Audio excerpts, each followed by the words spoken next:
Limbuk masih bernapas, tetapi jiwanya telah busuk. Tubuhnya masih bergerak, tetapi maknanya sudah mati. Ia bukan perempuan pulang. Ia sisa dari kehormatan yang dibunuhnya sendiri. Tanpa sedikit pun gemetar, ia menata wajahnya rapi. Seolah hidupnya bersih. Bedak menutup kulit. Bukan dosa yang melekat. Parfum bisa mengusir bau, bukan busuk di nurani. Dan senyum yang ia rawat tak pernah mampu menyucikan. Limbuk tidak dijatuhkan siapapun.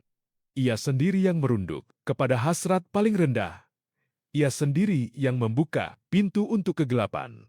Ia sendiri yang menghamparkan tubuh, waktu, dan harga diri. Di depan kehinaan, banyak orang tergelincir, lalu pulang dengan tangis. Tetapi Limbuk lain, ia jatuh dengan sadar, tinggal dengan tenang, lalu memeluk lumpur. Seperti memeluk takhta yang membuatnya merasa hidup. Yang paling menjijikan, bukan tubuh yang berkhianat, melainkan ketenangan.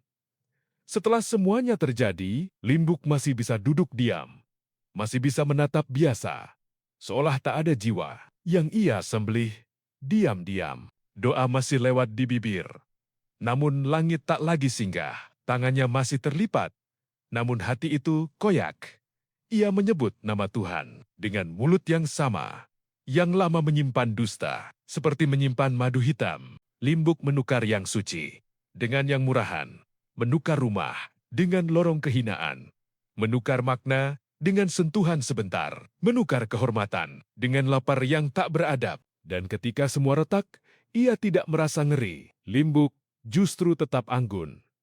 Tetap ingin terlihat utuh. Padahal yang berdiri itu bukan lagi perempuan, melainkan reruntuhan yang belajar berjalan tegak. Dunia mungkin tertipu oleh wajah yang lembut, tetapi kebusukan sejati memang jarang berisik. Limbuk tumbuh diam-diam di balik suara halus, di balik sorot mata teduh, di balik sandiwara harian. Limbuk bukan korban. Ia arsitek kehancurannya. Ia menggali lubang itu, lalu berbaring di dalamnya.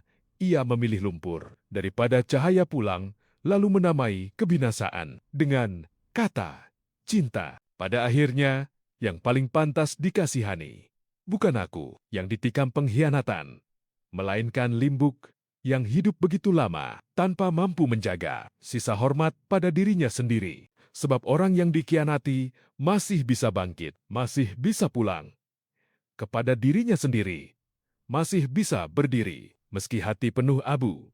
Tetapi orang yang memilih busuk hanya akan mewarisi busuk. Dan Limbuk, sekeras apapun ia tersenyum, setenang apapun ia duduk, sehalus apapun ia bicara, ia tetap perempuan yang kalah bukan oleh dunia, melainkan oleh nafsunya sendiri. Musuh paling hina di dalam dada. Maka aku tidak lagi marah.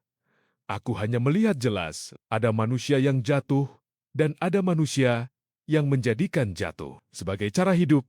Dan ia adalah yang kedua.